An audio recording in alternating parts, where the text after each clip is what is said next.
Plenty of familiar faces on the opponent's sideline today when the Vikings hosted former longtime staffer Kevin Stefanski and the Browns. These teams knew each other well, and it showed in this close battle. Cleveland wins it 14-7. Welcome into Postgame Live, presented by Miller Lite. I'm Tatum, Everett. The Vikings now 1-3 after dropping this game. They only scored on the opening drive of the contest, and the Browns scored 14 unanswered to claim the victory today. Joining us here on Postgame Live, presented by Miller Lite, is Ron Johnson, former NFL wide receiver. And Ron, that was a tough one to watch. Coming off of a performance that Vikings head coach Mike Zimmer said was the best he's seen while he's been in Minnesota, to this today. That's tough. Yeah, you said it like you hit the nail on the head. Like it was tough. One score early in the game, and then nothing after that. They had a chance to win the game in the end, though, and that's all you can ask for as a coach. The problem is there was no miracle in this one. Yeah, unfortunately, not the ending we all want. The Vikings are now 1-3 after the 14-7 defeat. I believe head coach Mike Zimmer is now at the podium. Okay, it was a good game today. You know, they've got a really good football team. They're very stout defensively. They've got a great system that they do offensively in the run game. You know, we made a couple too many mistakes to win the game, but I firmly believe that this is a good football team. You know, we've got offensively, we can move the ball. Obviously, we didn't very well today, and defensively, when we're playing good, we're pretty darn good. And special teams, same thing. So we just got to stick with it, I believe. You know, we still got a lot of time left. We just got to get going and got to continue to win some games. Mike, offensively, what did you see today? Well, you know, I thought they did a really good job of pressuring us today.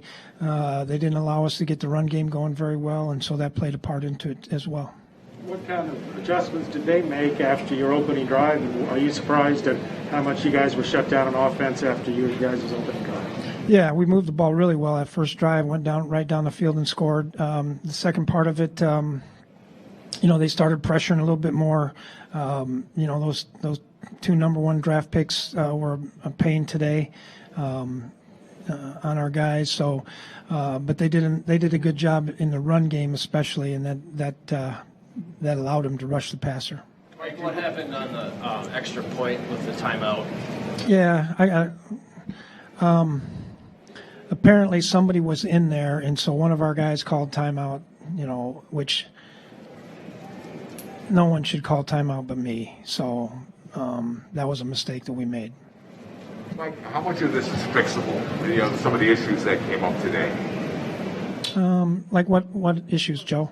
Just the offensive line seemed to get pushed around a little bit. You know, defensive line wasn't able to stop the run. Yeah, number one, I think, you know, each game's going to be a little bit different. You know, did we get pushed around today? Probably. But I'm telling you now, they know how to run the football, and those two backs run hard.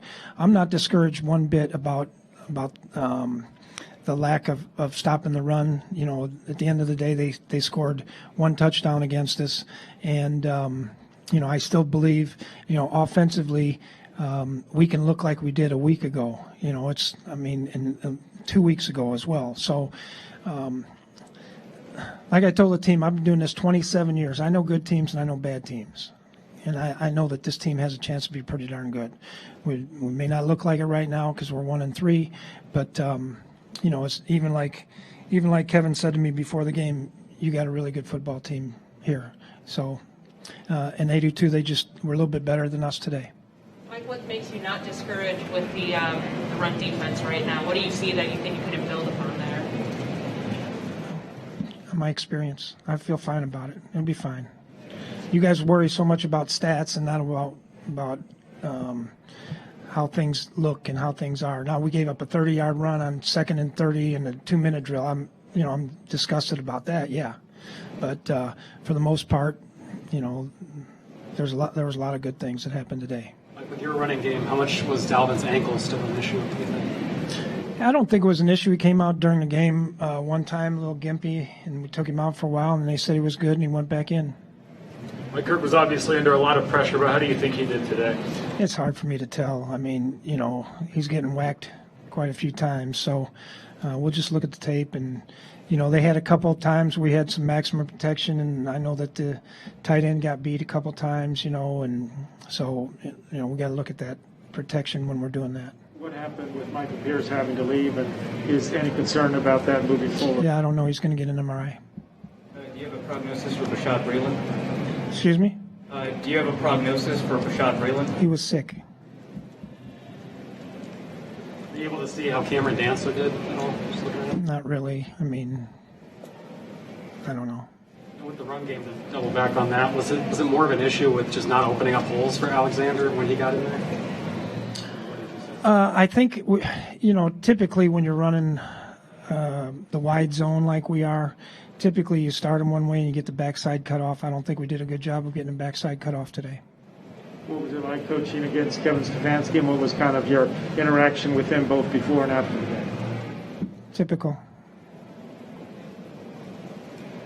Like, what's the number?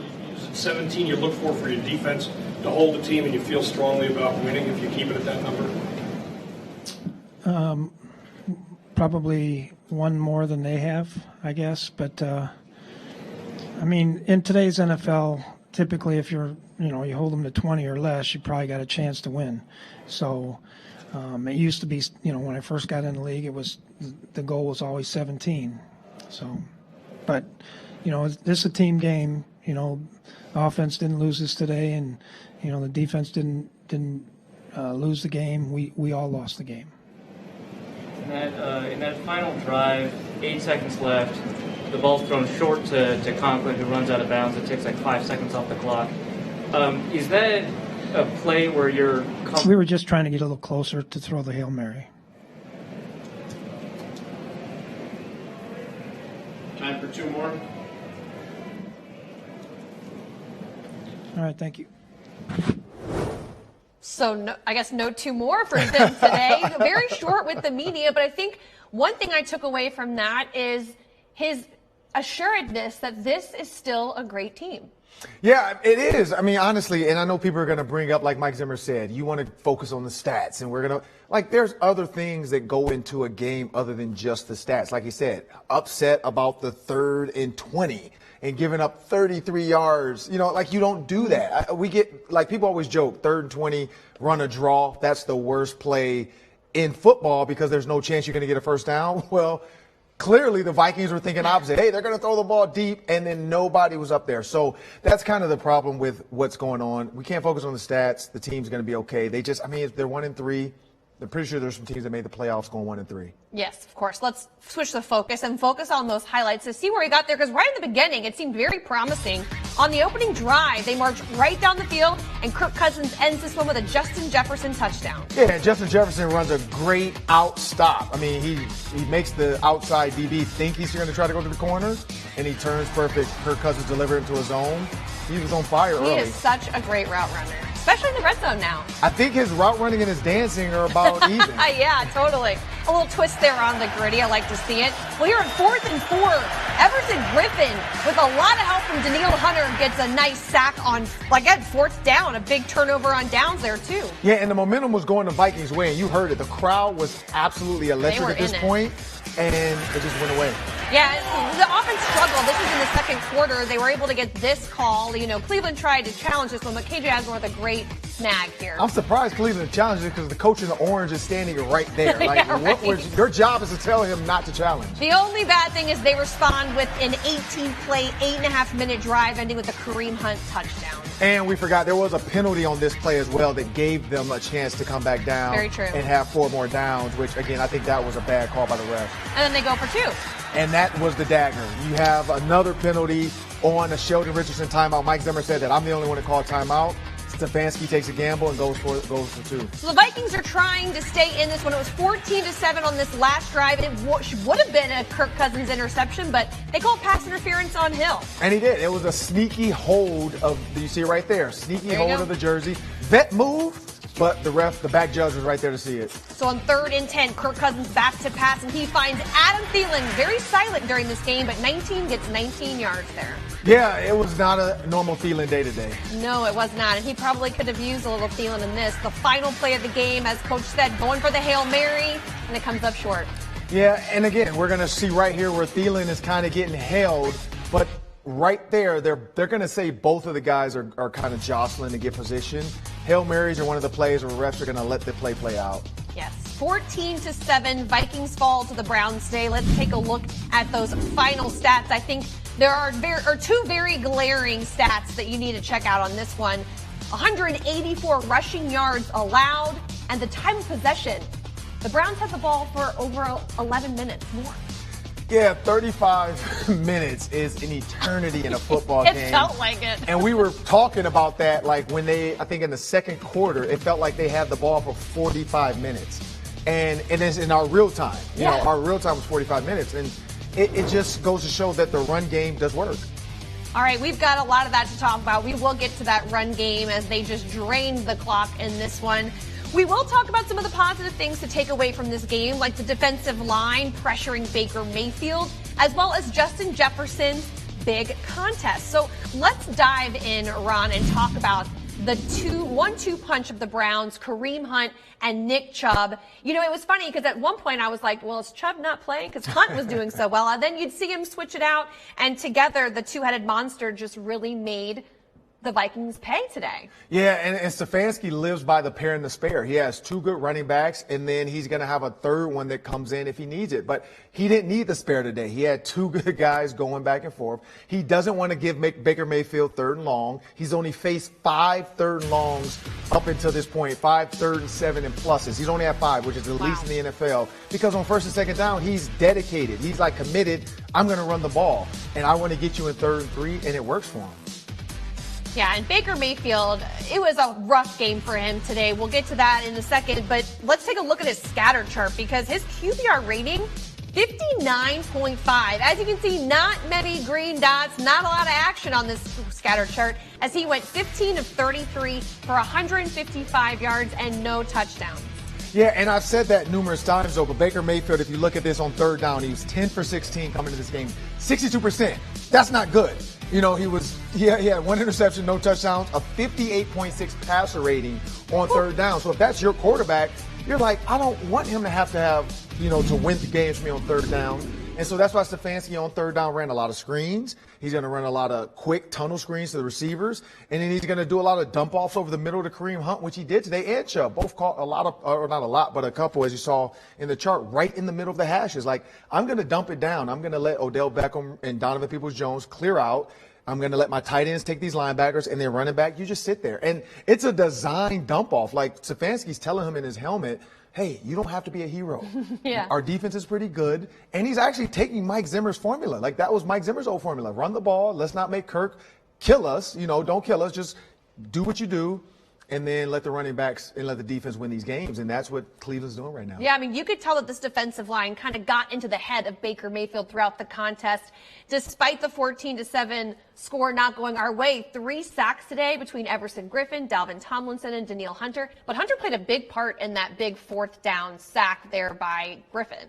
Yeah, I mean, the thing is most teams aren't used to the best DN being on their front side. You're used to the blind side. You know, you're used to your left tackle having to deal with the best. Well, now when you bring Everson Griffin back, he looks good. You're going to see here, Danielle Hunter is getting all the attention. And I think Baker Mayfield kind of forgets about his blind side because he sees Danielle Hunter early. And then when he steps back because of Danielle, Everson's able to keep going. And he doesn't give up the play. We know he has a high motor. And he has one of the best sack dances I've seen in the NFL. So it's just fun to see those guys celebrate together. Yeah, he was on the podcast this week telling us about the origins of the Sack Daddy dance and how he is the oldest person in that defensive locker room. He doesn't feel it. And you could tell on that play, he's not feeling it at all. Let's talk a little bit, though, about the bright spot of the day because offensively it was a struggle. But Justin Jefferson just continues to impress week after week. In fact, this game, he passed Percy Harvin for the 2nd most receiving yards prior to turning 23. He's just got to chase Randy Moss after that. That might be a little bit of a taller task. But, he just had a great game, kind of in the beginning and then there at the end. Yeah, I mean, if you talk to any DB in America, chasing Randy Moss is the hardest thing to do, period. Yeah. And so, but Justin Jefferson, I mean, you brought it up too. He has great feet. Like, and he does. Like, his feet are he never steps outside of his body frame. I was always taught chest over knees, knees over toes. And Justin Jefferson does it every single play. You never see his foot extended past his chest. You never see him step out too far and slip. Like, he runs great routes, and you're going to see it on the touchdown here. He runs an out hook, and so it makes it feel like it's a corner route. The fact that the shift, they're trying to make it look like man, but then Kirk recognizes right away, hey, there's just two. It's like a soft two. Justin runs like an out or corner-ish, hooks up. Kirk Cousins throws a laser beam to him. Boom, boom, boom, sit down, turn. And it's like he doesn't have wasted steps coming in and out of breaks. It's 2 steps, and it's there, just like it's gritty. It's 2 steps, and he's good to go. A little more than 2 steps, though. Now, Kirk Cousins today, I think what you want to look at when you're looking at this full screen is that rating, 66. We're not used to seeing that from Kirk because that snaps a 17-game streak of a 90-plus QB rating, which was the second longest streak in the NFL. Unfortunately, that no longer stands, Ron. Yeah, and a lot has changed for Kirk Cousins this year. I mean, if you look at weeks 4 to 8, so those 5 games, weeks 4 to 8 since 2018, Kirk Cousins has a 113.8 passer rating, which is second all time. Yeah. The only person better than him, Drew Brees. And so Kirk Cousins has done well in October. He's been a great October quarterback, but today just wasn't his day. Hopefully the Lions, it is going to be his day. Yeah, you know, and heading in today, Cousins had 200 straight pass attempts without an interception. That was also snapped in this game, unfortunately. His previous record was 201. So he got to, I think, 224, if I did my math correctly, which is always questionable if you ask me. But it just, when you saw that scatter chart, though, I saw that there weren't very many shots down the field, a lot of short and intermediate plays. Correct. Yeah, there was a lot of just out quick to the receivers. I don't know if Mike Zimmer was worried about Myles Garrett and Jadeveon Clowney, but you have to be. So I think that was part of it. He probably did not want to leave those guys on the island. I wouldn't either.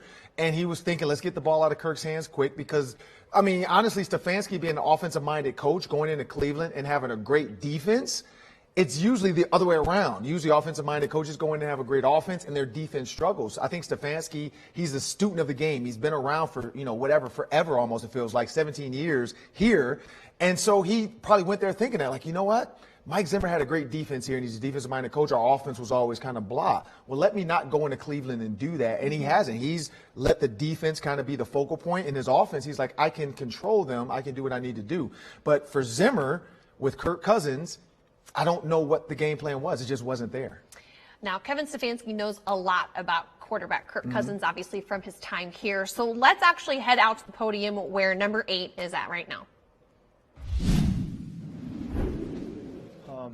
Certainly a frustrating loss. Didn't put enough points on the board. Started fast, with a great first drive, but then didn't do enough the rest of the game. And it's disappointing, at home, to not do more. We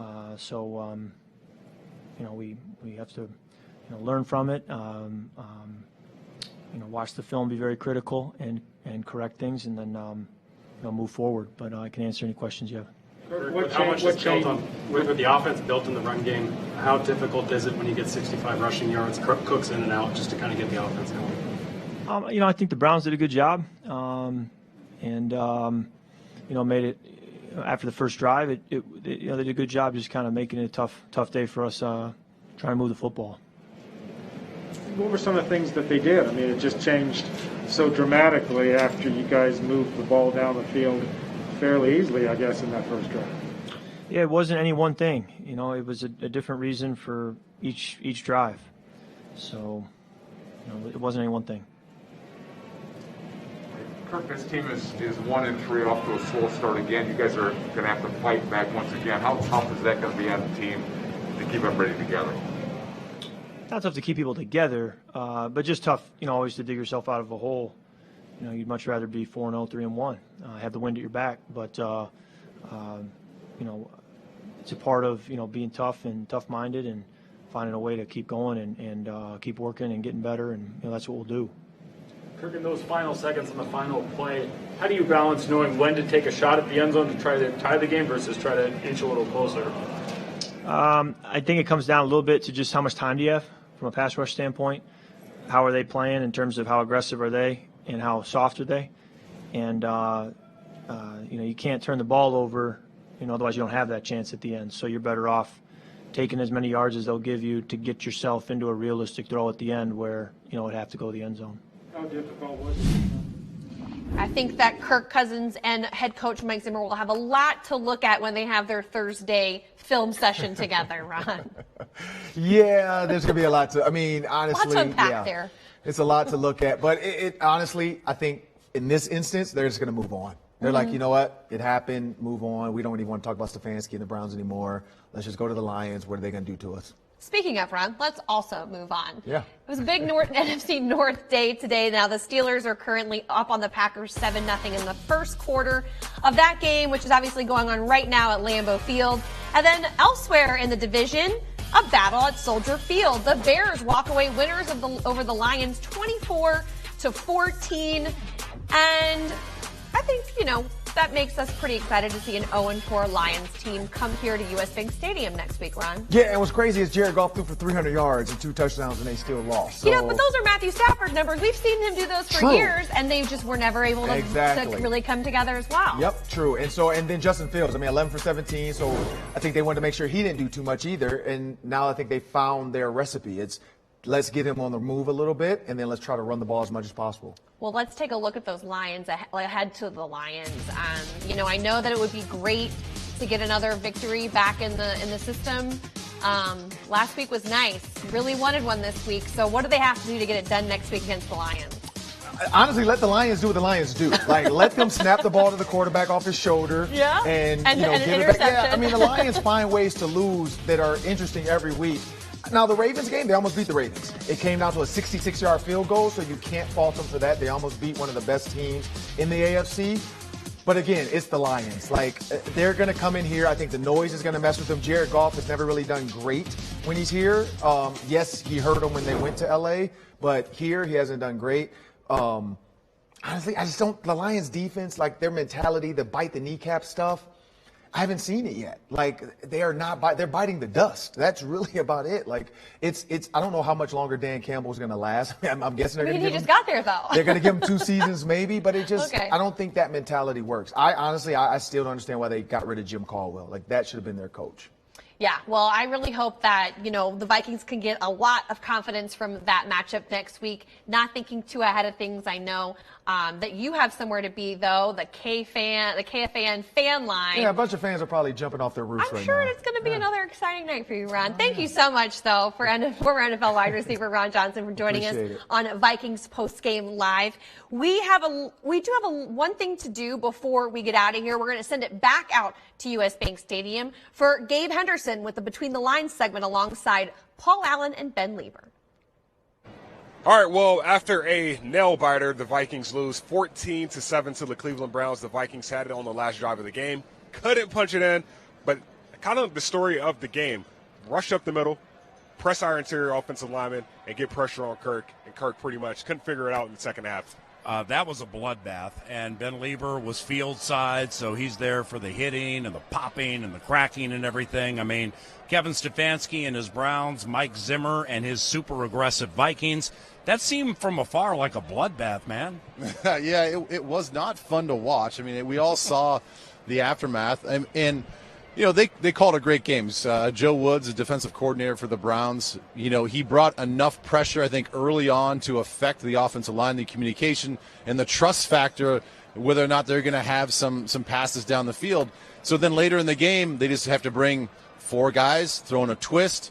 The hint of a 5th or 6th rusher was enough to put our offensive line on skates and on their heels, and then Kirk wasn't confident either. Well stated. Yeah, well stated. And we were talking about not chasing this team. We never really chased them. Of course, they were up 8-7, but I think time of possession was something that killed us because we couldn't get the drives going when we needed to, Ben.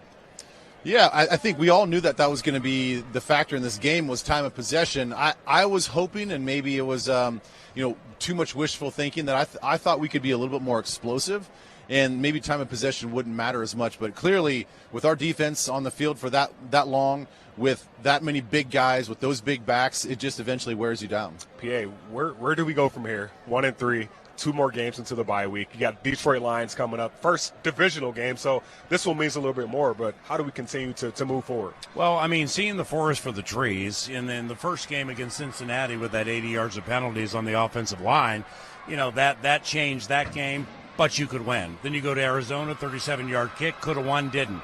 Beat Seattle, do it handily, absolutely could have won today. I'm not mad at all at how the Vikings are playing. I mean, Michael Pierce, what a bad game to lose Michael Pearson during the game. So the Vikings just have to continue to improve, get guys healthy. Christian Darrisaw was active today, but he didn't play any left tackle. Dalvin was out for a while, and then he came back in, and he looked good. So you just got to stay the course, and you absolutely have to beat the Detroit Lions. I mean, that's non-negotiable. Yeah, and we get them here. So, like you said, non-negotiable. But one thing we can negotiate is the fact that the Lions are coming into town, and we got to beat them. So, Tatum, back to you. Thanks, guys. Absolutely love that mindset, PA. Stay the course, and the course in front of us will be the Lions. And it's going to be a special game as it's the Crucial Catch game. So our partners, to kick it off Crucial Catch Week, joined the Minnesota Vikings and Mystic Lake this Tuesday to tune into KFAN Crucial Catch Radio Day to raise money for the American Cancer Society. Each donation gives you a chance to win hourly prizes like autographed items, tickets, and an initial game experience during the Power Trip Morning Show. Now that sounds like a lot of fun. It's going to be another great time at US Bank Stadium. Hopefully, fingers crossed, it's going to be a Vikings victory over the Lions. So until now, stick with, there you go, the next home game. It will kick off at noon. We hope to see you guys loud and proud once again at US Bank Stadium. Thank you so much for tuning in to Vikings Postgame Live, presented by Miller Lite. For Ron Johnson, Gabe Henderson, Ben Lieber, and Paul Allen, I'm Tatum Everett, and we'll see you again next week.